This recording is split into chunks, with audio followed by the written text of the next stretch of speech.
From the latest technology in cell phones to the coolest creations in electric vehicles, we'll take you inside the world's biggest tech event. All the highlights from the Mobile World Congress in Spain with AI front and center. Hello everyone, I'm Asiye Namdar in for Anna Naidu and you're watching The Heat.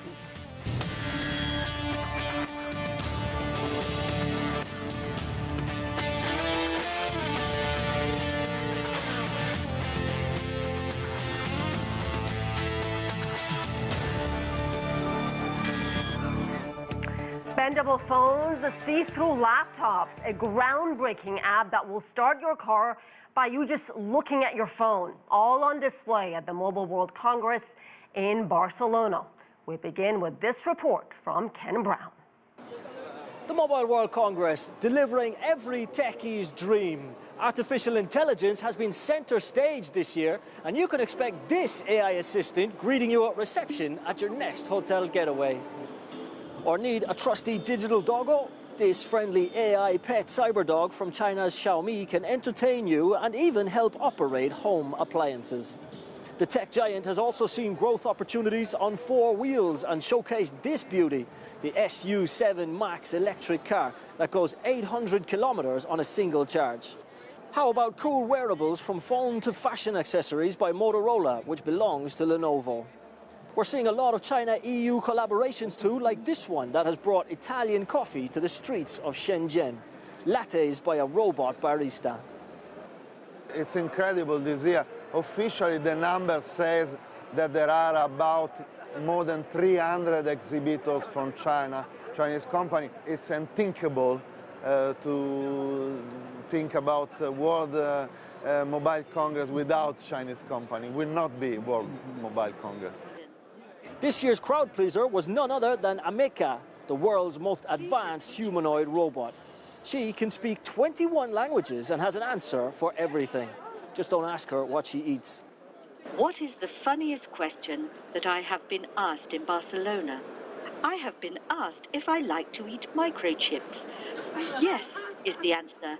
I am a robot and my favorite food is microchips, indeed. The biggest show in tech wraps up on Thursday. Flying taxis, holograms, and the next generation robots are off for an update. While this Astrolab's moon cruiser is ready to be blasted into outer space on one of Elon Musk's SpaceX rockets. See these little cabins here? You can send whatever you want to the moon for just $10 million. A real bargain. Ken Brown, CGTN, Barcelona. So much to talk about. Let's bring in our panel. Joining us from California, Amr Awadallah is the founder and CEO of Vectara, Inc., a generative AI company. From New York, Winston, an adjunct professor at New York University's Law School and author of The Digital War, How China's Tech Power Shapes the Future of AI, Blockchain, and Cyberspace. Also from California, Taulli is an AI columnist and author of Artificial Intelligence Basics, a non-technical introduction. And finally, in Beijing, Andy Mok, a senior research fellow at the Center for China and Globalization. Gentlemen, welcome to the program. A lot of exciting stuff is happening when it comes to technology, when it comes to AI, and we saw so much of it at this conference in Barcelona. Xiaomi, the Chinese company, really making a big splash. And Andy, I'm going to pose this question to you. Their phone they introduced looks nothing like my iPhone. It does all kinds of fancy stuff when it comes to videography, when it comes to photography. Xiaomi also made its debut in Europe, a fancy new electric car. Let's listen to what we heard from William Liu, the company president, and then my question for Andy. The entire Xiaomi ecosystem is focused on personal devices such as mobile phones, tablets, and now our cars too, our new energy, smart electric vehicles, and other tech throughout our homes. What we need is to connect all our devices with the power of AI capabilities so we can better serve human needs. Is this really about human needs, Andy? What does it mean for Xiaomi? What does it mean when it comes to competition from Apple and Samsung? Sure. Well, I think it certainly is about human need, but not entirely about human need. So I think back to what Henry Ford said when he pioneered the automobile, in that he said that if you asked consumers what they wanted, they would tell you faster horses. So I think what makes Xiaomi distinctive here is not just its technical engineering and product development ability, but the vision to see a entire ecosystem where your home, your mobility needs are all connected and integrated and powered by artificial intelligence. And of course, it's not just a vision, but of course their ability to implement that vision by designing products, more importantly, manufacturing them and distributing them in such a way that consumers want to buy them. So I think this is what we're seeing happen today, not just with Xiaomi, but companies around the world, but in particular, Chinese companies. And what about exploring the EV market with this fancy schmancy new electric vehicle? Yeah, I think that's exactly a part of this.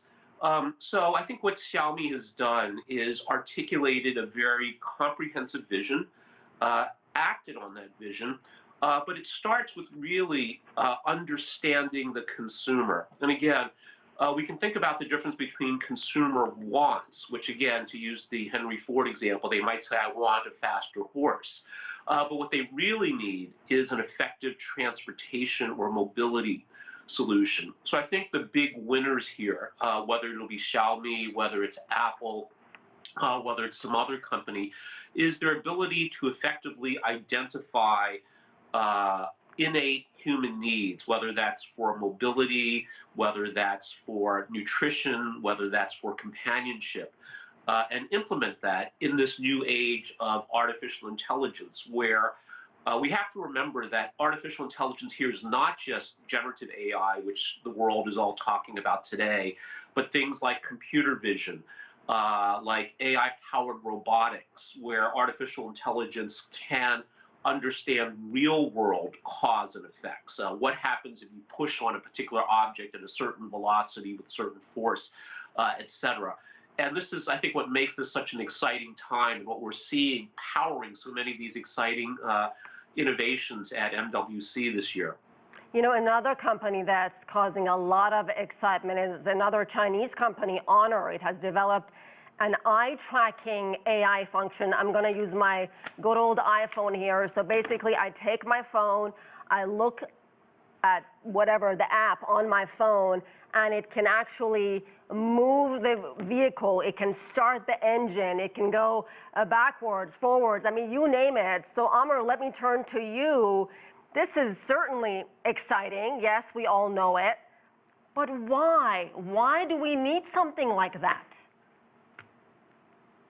I think that's the age-old question, like, why do humans do everything that we do? I mean, what separates us as humans from all other creatures on this planet, you name it, monkeys, horses, elephants, is our ability to create tools that make us much more powerful. And but I think who at does the end that of the day, appeal to? Who is the consumer?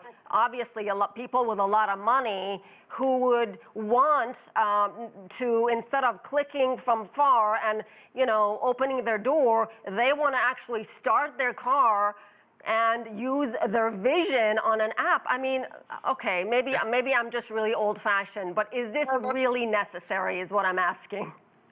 Yeah, that's what we say at the beginning when these technologies appear, but then we start using them because they make us a lot more efficient. We can do things way quicker, way easier. I have the Apple Vision Pro. I was one of the people that forked off that $4,000 to get one of those. And the Apple Vision Pro does have this eye tracking thing, and it's very convenient. Like the fact that I can just sit there, and when I want to pick something, I just look at it, and I can pick that window. And so you're the prime consumer. I'm an early adopter. Not the prime, I'm an early adopter, yes, but you will be at some point as well. I think as you see us becoming a lot more productive with using these things, like same thing with the iPhone at the beginning, like very few people used it, and then the others saw how productive they are becoming with it, and how more efficient they're becoming with it, and how more connected they're becoming with it, and they start becoming jealous and say, hey, I want to have the same capabilities that this person have. And that's typical with any piece of new technology. I want to note something very interesting, by the way. It's very interesting you're showing Xiaomi with their new cars and how of course, Xiaomi, as we know, they started as a mobile phone manufacturer. We have big news here in the Silicon Valley. Yesterday, Apple decided to stop building a car. They were thinking about building one, and just yesterday they announced they're not going to do that anymore, and they stopped that team from building the car, and instead they shifted a lot of the resources to work on AI instead. Oh, that is interesting. Well, anytime you have new technology, especially with eye tracking AI function, Wi-Fi is involved. Let's listen to James Brighton, an engineer expert, what he had to say about Honor's, this whole eye thing with starting the car. Let's take a listen. So the phone itself is communicating with the vehicle control systems via a Wi-Fi link, and then the onboard computers on the vehicle are then doing the sequence of functions in order to execute the motions that we require. Wi-Fi is involved here, not surprising. Tom, let me turn to you. Safety and security problems, hacking risks? Yeah, a lot of these technologies are at the experimental stage. They're not necessarily ready for prime time. So it's a lot of excitement, a lot of cool things going on.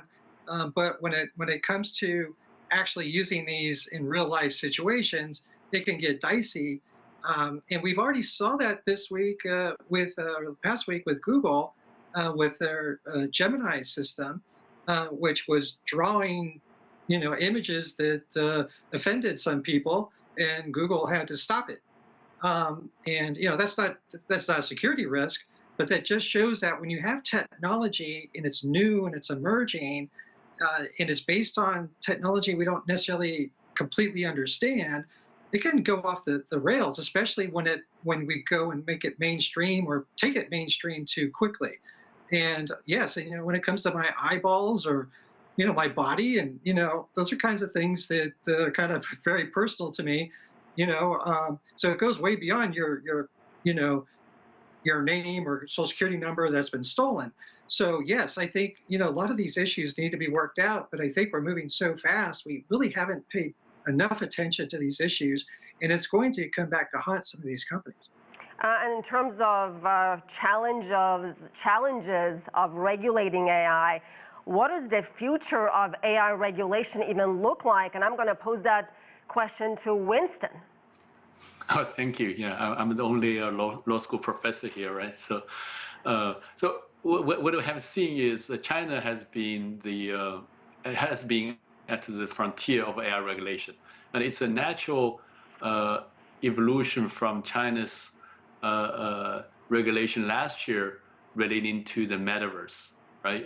Earlier Tom mentioned about Apple's Vision Pro. That means our internet is going from two-dimensional screen internet interaction into three-dimensional interactive experiences for the users, right? So from a data privacy and a data security perspectives, all the existing issues will be amplified by the two-dimension to three-dimension explosion, and then AI obviously adding on to it, because the models are all trained by data, and the user data are at the heart of AI applications.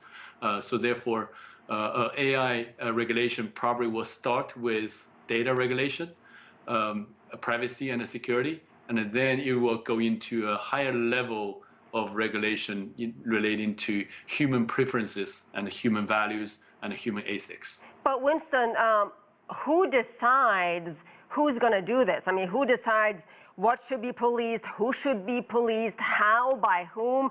Where do you even begin? Yes. Now, the good thing is we're not at the beginning of this thing, right? If you recall 2017, there was a recent AI rush as well. If you recall, there was a historical chess game hosted by China between the best human player of Go chess and the AI algorithm of DeepMind, now part of Google, right? At that time, right after the right after the algorithm of DeepMind beat the human player 3-0.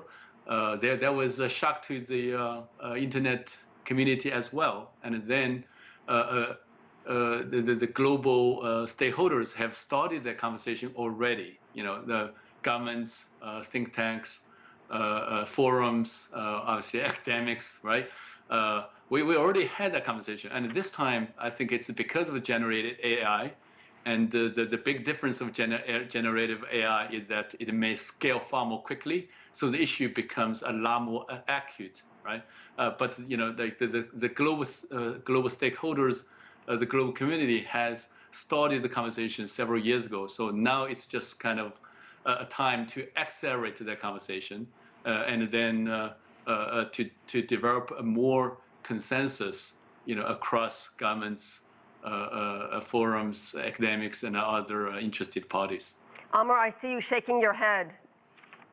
Yeah, because I agree fully with that. Like we need to achieve a lot more consensus between all of us. In some countries, it's easier to regulate, and others it's harder to regulate. But we absolutely need more regulation when it comes to this. I am a supporter of that, because these technologies can be abused in a very, very bad way. And if we don't have regulation that prevents that abuse from taking place, then people will take advantage of it in these nefarious ways. So I agree with that.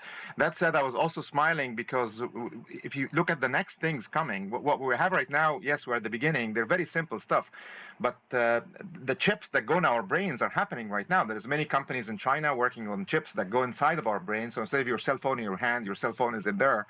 And Neuralink, which is one of Elon Musk's companies, 2 weeks ago, they already had a demo here of somebody with the chip fully implemented in their brain, just looking at their computer and not even looking. Like, they can have their eyes closed, just thinking what they want, and the mouse would move in the way they're thinking. So they are communicating directly from their brain to the computer. So we absolutely need to have regulations around how that's going to be impacting us. Yeah, I don't want anyone to know what I'm thinking most of the time. Are any of you concerned about staggering job losses with this technology? AI will replace around 85 million jobs in the U.S. by 2025. And I want to pose this question to all of you. I mean, is that something we should really be worried about? And what jobs do you think are most at risk? And please don't say my job, journalism, because I think we are definitely needed. Let me begin with you, Andy. What do you think?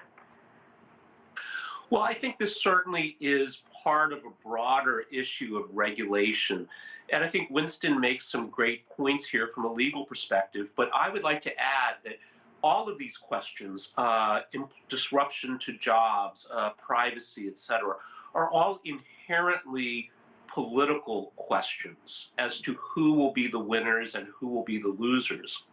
And I think even some of the pioneers of AI in the United States, such as Sam Altman, the CEO of OpenAI, has expressed tremendous concern about this. And here, I think I should say that, I think China's government is very well positioned to manage these issues.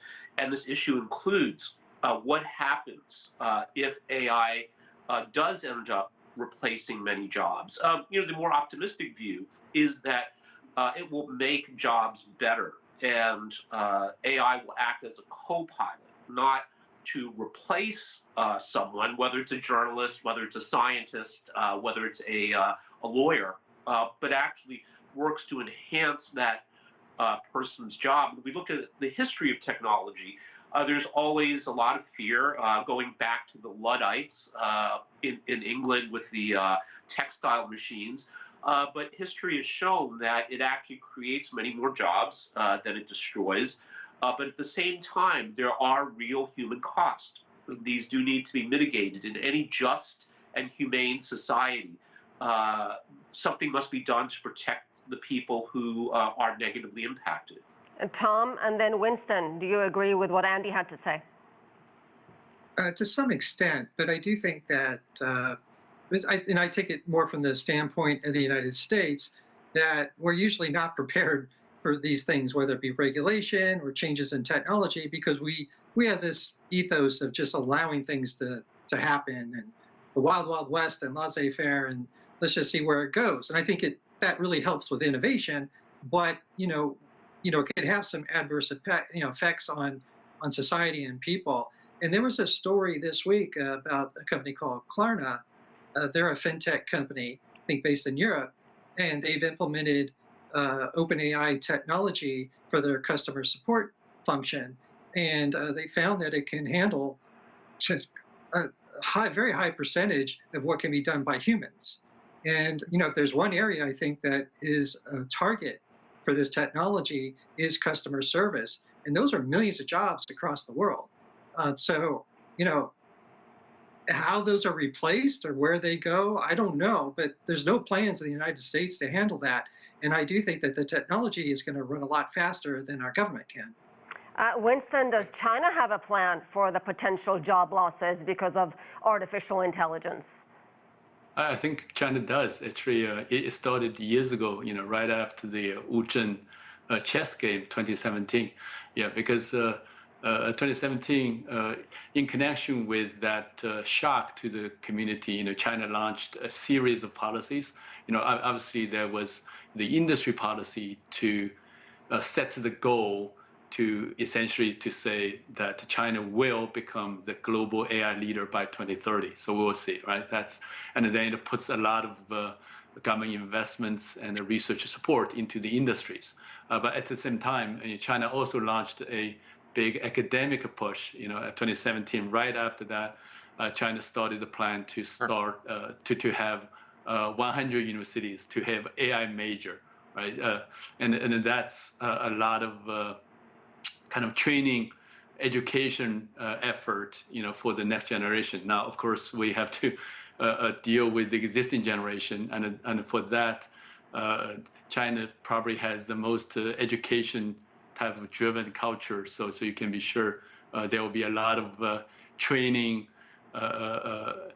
service providers and certification programs out there for the existing generation. And for that, I mean just people in their 30s, 40s, still working at the internet companies included, to get into this new wave of AI. Let me move on to ChatGPT. A lot of people are starting to use it more and more, whether it's their profile photo, whether it's dating app, their resume. I wanted to find out for myself how accurate it was. So I created an account, I went on there, and I don't know if you guys know, but I'm an Iranian American, but I was not born in Iran. And I asked ChatGPT where I was born. Keep in mind, I was not born in Iran. So let's put on the screen the question I asked, and I asked where was Asiye Namdar born? And as you can, I don't know if you can see it, but it says Asiye Namdar was born in Iran. She has Persian heritage. She later moved to the United States, where she pursued her education and eventually began her career in journalism. Everything is correct, except my main question. I was not born in Iran, and I was born in Pakistan. So clearly, ChatGPT can get it wrong, gentlemen. How is this something that's still in the works? I mean, clearly mistakes are made, and this is not even a big deal. This is not serious, but it just shows you that you can't really 100% all the time count on accuracy and reliability. Amr, let me go to you. Yes, so in fact, that's what my company Vectara specializes in, is helping businesses to leverage things like ChatGPT, or these, we refer to them as large language models, to be more accurate and not make mistakes like that born in Iran mistake that just showed up right there. And this issue happens with systems like ChatGPT. We call them large language models, or LLMs for short, because they're compressing down information too much. So as a function of that compression, when they're trying to answer a question back, they end up having to make up stuff. And that making up stuff is what causes these things to happen. We call them hallucinations. That's the technical term, actually, for these things, when the model makes up something. But there's ways to mitigate it, and our company has one of these techniques. And I expect by the end of this year, most of us will be able to get this unfactual aspect of the large language models to be under control. So I'm very optimistic about that. And again, as I mentioned, that was just something small. There's so many other concerns, racial discrimination, biases, fake news. I mean, you name it. I mean, there's clearly a lot of promise, but artificial intelligence also has a lot of pitfalls. Before we wrap up the show, I want to really get some insight into your own personal experiences. How do you use artificial intelligence in your daily lives? Do you? Tom, let me begin with you. Yeah, I mean, I use ChatGPT every day. And, you know, like you, I find the inaccuracies. But the way to try to handle that is I will ask to provide sources, you know, to back up that information, such as links to the internet, so I can make sure that the information, you know, I can review it and better review it to make sure that information is correct. So there are ways to kind of deal with this information in a better way. And I also do a lot of programming, computer programming, and ChatGPT is amazing to do that.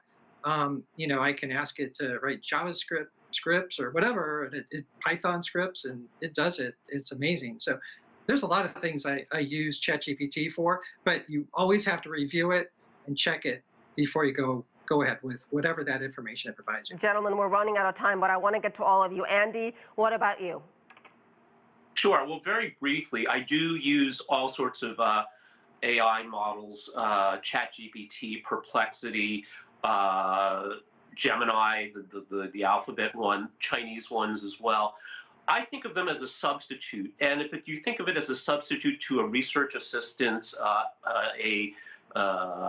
someone human, it's actually not bad. I mean, because humans make mistakes too, and I think that the trend is very clear. It's only going to get better. Amr, and then very quickly, Winston. Sure. Yeah, so very quickly, first, you are using AI. All of us are using AI day in and day out. Sometimes we don't know we're using it when we are using it, right? So when you scan your credit card for a transaction, there is an AI checking it for fraud. When you get an email, there's an AI checking if it's spam. So right now, I'm using AI to filter out noise. I have a dog barking beside me. I have my kids playing outside, and you don't hear them. I have an AI that generated this background behind me. This is not a real background. This is what my real background looks like, right? And I can use it to change my voice. If my voice is very weak, I can make my voice stronger. So we are all using AI in a very significant way. And I think the bottom line is it's making us more efficient, more productive in everything that we do. Winston, very quickly, less than 10 seconds, please. Yeah, no, I totally agree. Like, we're using AI in many places without knowing. And for example, like a WhatsApp, maybe there's a AI connecting point there that taking all the information, analyzes, and that's another layer of data privacy issues. All right, we'll leave it there. Andy, Amr, Winston, Tom, thank you to you all, gentlemen. We'll have to leave it there. I'm Asiya Inamdar in Washington, D.C. Thanks for watching another edition of The Heat.